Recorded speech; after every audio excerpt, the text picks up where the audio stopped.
Bismillahirrahmanirrahim. Assalamualaikum warahmatullahi wabarakatuh.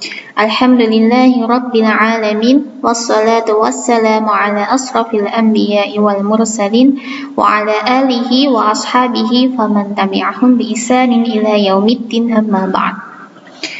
Pada pertemuan lalu kita sudah membahas tentang klasifikasi makhluk hidup. Nah, sekarang kita berpindah pada klasifikasi materi dan perubahannya.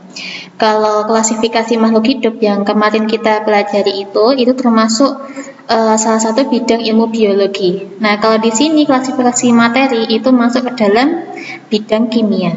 Nah, untuk lebih lanjut kita lihat berikutnya. Nah, di sini klasifikasi materi itu dibagi menjadi beberapa. Nah, materi sendiri itu adalah sesuatu yang memiliki massa dan menempati ruangan. Nah, di sini terbagi menjadi zat tunggal dan campuran. Nah, zat tunggal di sini itu terdiri dari unsur dan senyawa. Nah, unsur sendiri itu ada logam, metaloid atau semilogam, dan non-logam. Kemudian untuk campuran itu ada larutan, ada koloid, ada suspensi. Nah, untuk larutan itu sifatnya adalah homogen. Terus kemudian koloid sama suspensi itu sifatnya heterogen. Nah, nanti ini insya Allah akan dibahas pada bagian berikutnya. Nah, di sini kita belajar tentang klasifikasi materi itu di ilmu kimia.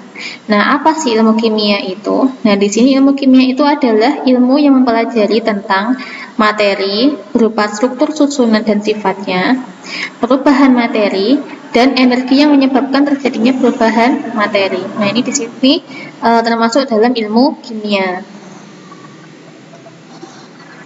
Nah, di sini partikel materi sendiri itu tersusun dari suatu atom. Nah, atom itu adalah partikel terkecil suatu unsur yang masih mempunyai sifat unsur tersebut. Lalu untuk molekul, nah molekul itu adalah partikel terkecil dari suatu senyawa, lebih khususnya senyawa molekuler. Nah, terus kemudian ada ion. Nah, ion itu adalah partikel terkecil dari suatu senyawa, lebih khususnya senyawa molekuler. Nah, itu berupa partikel materi. Nah, di sini berdasarkan sifatnya, materi itu dibedakan menjadi 3. Zat padat, zat cair, dan gas. Nah, di sini untuk zat padat, itu bentuk dan volumenya tetap selama tidak ada pengaruh dari luar. Nah, itu contohnya adalah benda-benda di sekitar kita yang padat. Nah, di sini susunan molekulnya itu adalah rapat. Nah, ini tidak ada renggangnya. Kalau untuk cair, itu bentuknya selalu berubah sesuai dengan tempatnya. Volume zat cair itu adalah tetap. Nah, di sini ketika kita memindahkan suatu kopi dari cangkir, kita pindahkan ke gelas. Nah, jadi bentuknya itu selalu berubah, jadi menyesuaikan tempatnya. Namun volumenya kalau dia itu 10 mili, nah itu tetap 10 mili, 100 mili tetap 100 mili, meskipun dia itu berubah dari cangkir, teko, ember. Nah, seperti itu adalah zat cair. Nah, di sini susunan molekulnya itu agak sedikit renggang daripada padat. Lalu yang ketiga itu berupa gas. Nah, gas di sini baik bentuk dan volumenya itu tidak tetap dan akan mengisi seluruh ruangan yang ditempatinya. Nah, contohnya gas pada balon. Nah, di sini tidak tetap. Kalau balonnya kecil, ya volumenya jadi kecil. Kalau besar jadi besar. Nah, itu susunan partikel gasnya atau molekulnya itu sangat renggang, jadi lebih renggang daripada cair. Jadi kalau padat itu sangat padat, tidak ada renggangnya. Kalau cair agak ada kerenggangannya. Kalau gas, nah itu agak lebih renggang daripada zat cair. Itu pengelompokan sifat materinya. Nah, di sini dalam suatu materi tadi kita sudah melihat kalau di halaman depan tadi, kalau materi itu tersusun dari unsur sama senyawa, zat tunggal sama zat campuran. Nah, di sini unsur itu merupakan suatu zat tunggal yang tidak dapat mengalami proses dekomposisi menjadi materi yang lebih sederhana melalui reaksi kimia. Jadi unsur itu tunggal, satu, jadi nggak bisa dipecah lagi. Nah, di sini itu ada 113 unsur yang telah diidentifikasi, 82 itu secara alami dan 31 itu dibuat. Nah, wujudnya itu bisa gas, padat, cair. Nah, tadi kayak ini udah penjelasannya. Jadi unsur itu ada gas, padat, dan cair. Kemudian dia bisa berupa logam, non-logam, semilogam. Semilogam tadi itu berupa metaloid. Nah, secara simbol kimia kita bisa lihat ke tabel periodik unsur. Nah, ini contohnya dari tabel periodik unsur. Nah, dari yang warna biru ini itu termasuk logam mulia. Terus kemudian yang ini termasuk logam transisi yang biru muda.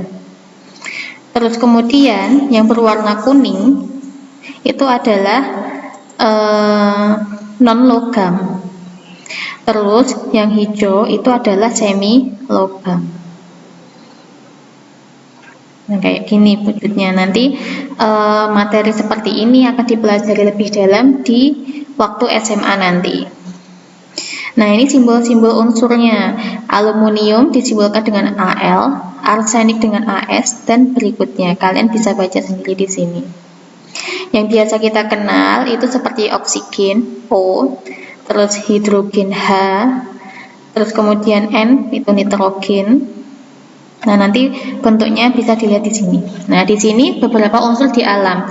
Nah, di sini karbon itu warnanya hitam seperti bubuk. Nah, kalian bisa lihat di dalam baterai. Nah, di baterai itu ada warnanya hitam. Nah, itu mengandung unsur karbon. Nah, di sini S itu adalah sulfur. Nah, ini kita cari S. Nah, S itu adalah sulfur. Sulfur itu bisa ditemukan pada apa ya namanya ya, di gunung yang aktif itu. Nah, ada misalnya kayak pemandian panas. Nah, itu biasanya kalau pemandian panas itu mengandung zat sulfur. Nah, di sini Hg itu adalah air raksa. Nah, di sini bentuknya warnanya itu seperti,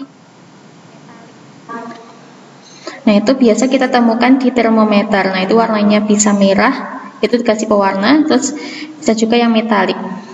Fe itu besi. Nah, kita temukan di paku-pakuan. Cu itu tembaga. Nah, ini adalah contoh dari logam tembaga. Kemudian untuk tambahan di buku itu bisa kalian baca sendiri. Itu ada aturan penulisan lambang unsur menurut Berzelius. Dapat dijelaskan sebagai berikut. Nah, di sini menggunakan nama unsur dalam bahasa Latin. Nah, bisa dilihat di ini di apa itu? Di tabel periodik unsur. Terus kemudian lambang unsur diambil dari huruf pertama nama unsur tersebut dan ditulis dengan huruf kapital. Nah, ini hurufnya kapital. Yang pertama itu huruf kapital. Terus kemudian jika ada unsur-unsur yang sama, memiliki huruf yang sama, dari namanya sama, maka lambang dari salah satu unsur ditambah lagi satu huruf yang ditulis dengan huruf kecil. Nah, ini misalnya ada sama-sama H. Nah, ini kan hidrogen. Terus sama H dikasih E. Nah, ini sini helium. Nah, itu tata nama dari suatu unsur. Nah, di sini ada penjelasannya. 1H 1,08. Nah, 1 di sini itu merupakan nomor atomnya. Sedangkan H di sini itu merupakan simbolnya, yaitu simbol hidrogen. Sedangkan 1,08 itu merupakan massa atomnya. Gitu. Nah, di sini di tabel periodik unsur kan sudah terbagi menjadi logam, non-logam, sama semilogam. Semilogam itu metaloid. Nah, di sini untuk yang logam itu memiliki sifat mengkilap dan berwujud padat pada suhu kamar. Nah, seperti pada gambar tadi. Nah, ini Fe, Cu itu termasuk logam. Kita lihat apakah Fe dan Cu itu adalah logam. Fe.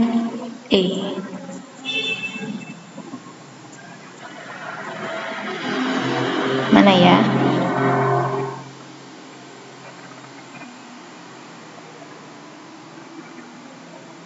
Ini CuO semi logam ya. Ini Cu,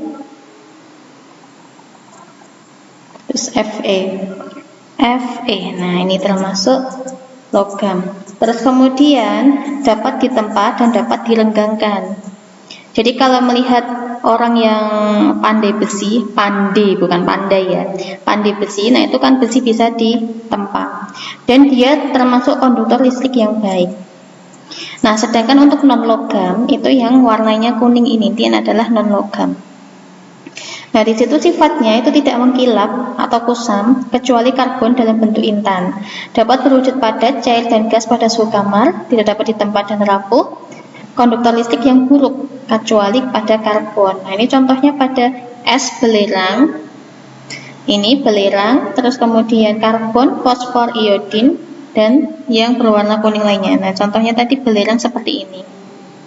Terus kemudian untuk semi logam itu merupakan unsur yang menunjukkan sifat logam sekaligus non logam. Nah, di sini semi logam itu bersifat semikonduktor. Jadi yang semi logam di sini itu sifatnya adalah semikonduktor. Nah, semikonduktor itu tidak dapat mengantarkan listrik dengan baik pada suhu yang rendah, tetapi kalau pada suhu yang tinggi, nah dia itu dapat mengantarkan listrik secara baik. Nah, contohnya itu adalah boron, silikon, Ge atau germanium, arsenik, antimon, polonium atau Po dan tellurium. Nah, itu tadi tentang penjelasan suatu unsur. Kita lanjutkan ke senyawa. Nah, tadi kan kalau materi itu ada unsur, kemudian ada senyawa. Nah, senyawa itu merupakan suatu zat tunggal yang tersusun dari dua atau lebih unsur. Jadi ada beberapa unsur, di mana unsur-unsur tersebut berkombinasi melalui reaksi kimia dengan perbandingan massa yang tepat sama. Nah, di sini dia itu dapat dipisahkan dengan cara kimia juga menjadi unsur-unsur murninya. Nah, terdiri dari senyawa ionik dan senyawa molekuler. Nah, di sini contohnya Na. Tadi natrium itu berupa logam. Lalu klor itu berupa gas. Nah, di sini natrium sama klor ketika dicampur dengan proses kimia menjadi garam. Nah, ini logam, ini gas, jadinya padat. Rasanya asin. Jadi beda ya sifatnya sama senyawa sama unsur penyusunnya. Terus di sini adalah contoh-contoh suatu senyawa. Nah, di sini ada sukrosa, gula. Nah, gula itu terdiri dari 11 atom karbon. Tadi kita sudah melihat karbon itu warnanya hitam. Sedangkan hidrogen itu berupa gas, oksigen berupa gas. Tapi ketika melewati suatu senyawa kimia dengan jumlah atomnya 11, jumlah atomnya 22, jumlah atom oksigennya 11, dia menjadi suatu gula yang rasanya manis. Demikian juga dengan glukosa. Nah, di sini ada 6 atom C, C6H12O6. Terus kemudian ada urea. Urea itu bisa ditemukan di suatu pupuk. Nah, di sini rumus kimianya adalah CONH2 2 kali. Ada 1 atom C, 4 atom H, 1 atom O dan 2 atom N. Lalu untuk air, nah di sini ada hidrogen sama oksigen, rumusnya H2O, yaitu 2 atom H, 1 atom O. Asetilena, gas karbit, nah itu biasanya buat mengimbu buah ya. Nah, ini simbolnya atau rumus kimianya yaitu C2H2. Komposisinya ini. Kemudian asam sulfat, ada natrium klorida yaitu berupa garam dapur.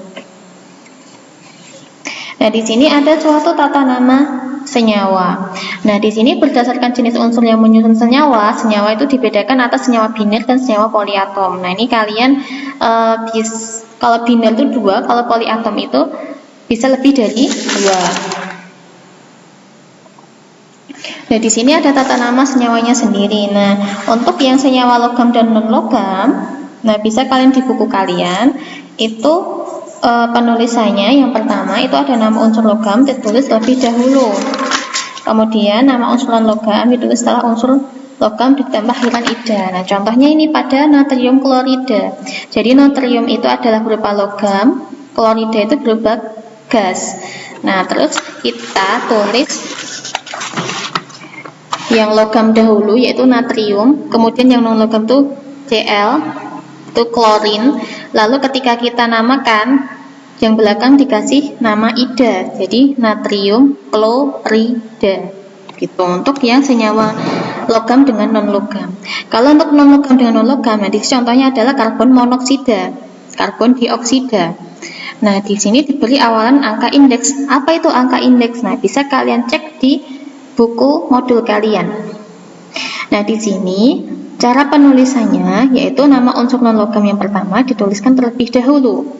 Lalu apabila jumlah atom unsur non-logam yang pertama lebih dari 1, maka penulisannya diawali dengan jumlah atom unsur tersebut dalam bahasa Latin.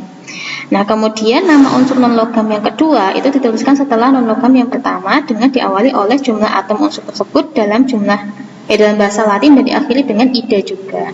Nah di sini bisa dihafalkan. Kalau untuk 1 yaitu ada mono, kalau 2 ada di, kalau 3 tri, 4 tetra, 5 penta, 6 heksa, 7 hepta, 8 okta, 10 deka, 9 nona. Nah itu bisa kalian cek di buku modul kalian.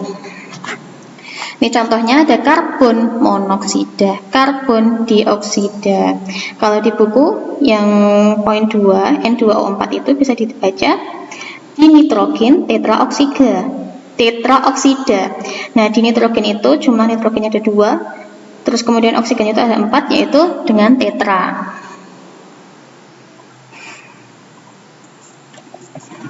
Nah, kemudian selanjutnya itu ada campuran. Nah, campuran di sini itu adalah penggabungan dua atau lebih zat, di mana dalam penggabungan ini zat-zat tersebut mempertahankan identitas masing-masing. Nah, sifat dan karakteristik campuran itu tergantung zat tunggal penyusunnya sifatnya.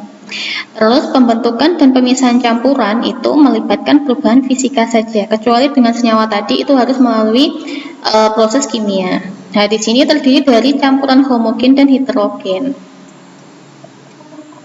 Nah, campuran homogen di sini itu ciri-cirinya dia tidak nampak adanya bidang batas antara komponen penyusunnya. Jadi terlihat antara air dan ada di dalam air itu enggak ada. Nah, di sini tuh bisa disebut sebagai larutan. Nah, dia bisa berwujud cair, padat maupun gas. Nah, contohnya itu adalah soft drink. Misalnya kalian soft drink itu membeli kayak UC 1000. Nah, di situ kan campurannya banyak, ada gula, ada jeruk, ada apapun itu. Nah, kan kalian nggak bisa membedakan yang di dalam itu ada apa aja. Jadi homogen itu campurnya rata. Terus ada susu, ada solder. Kalau untuk campuran heterogen, nah ini bedanya. Kalau homogen tadi kita tidak bisa membedakan apa penyusunnya. Kalau heterogen di sini memiliki ciri dan komposisi di setiap bagian tidak sama. Jadi tanpa adanya bidang batas antara komponen penyusunnya. Nah, contohnya itu ada semen, ada campuran serbuk besi pada pasir. Nah, di sini ada suatu perbedaan campuran dan senyawa. Kalau campuran itu terbentuk tanpa melalui reaksi kimia. Kalau senyawa itu ada reaksi kimia. Tadi kita sudah melihat pembentukan natrium klorida atau garam. Lalu perbandingan massa unsur dan senyawa itu tidak tetap. Kalau untuk senyawa itu perbandingannya tetap. Terus kemudian kalau campuran tersusun dari beberapa unsur atau beberapa senyawa. Kalau senyawa itu dari beberapa unsur saja. Kalau sifat komponen penyusun campuran itu sesuai dengan sifat masing-masing.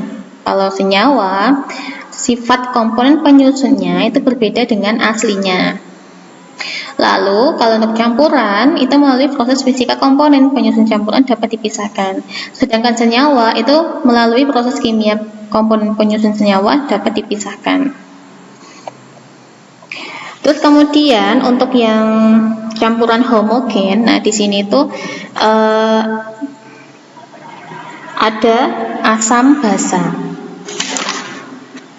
Asam basa garam sebenarnya. Nah, nanti saat ini kita bahas dulu di asam dan basa dulu.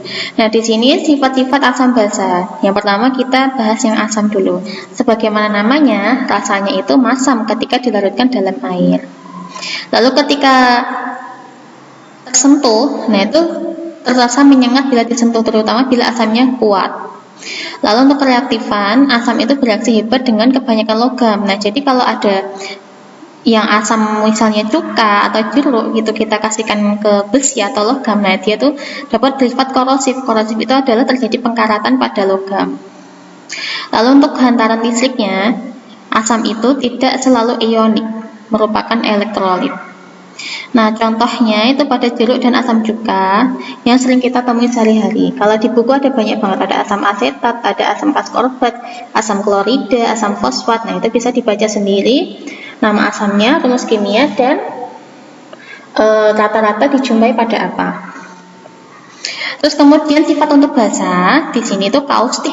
Kaustik itu seperti sifat pada sabun. Maksudnya ketika kena kulit, nah itu dapat merusak jaringan kulitnya. Terus kemudian rasanya pahit. Licin seperti sabun, pH-nya itu lebih dari sabun, maksudnya itu tinggi. Terus kemudian kalau kita cek dengan lakmus merah itu menjadi biru. Terus kemudian dapat menghantarkan arus listrik. Nah, contohnya itu di pasta gigi atau sabun. Terus kemudian obat mah. Nah, itu nanti untuk lebih lanjutnya kita bahas pekan depan insyaallah. Nah, di sini tugas kalian itu mengerjakan latihan siswa nomor 1 sampai 4. Barakallahu fikum wa jazakumullahu khairan. Wassalamualaikum warahmatullahi wabarakatuh.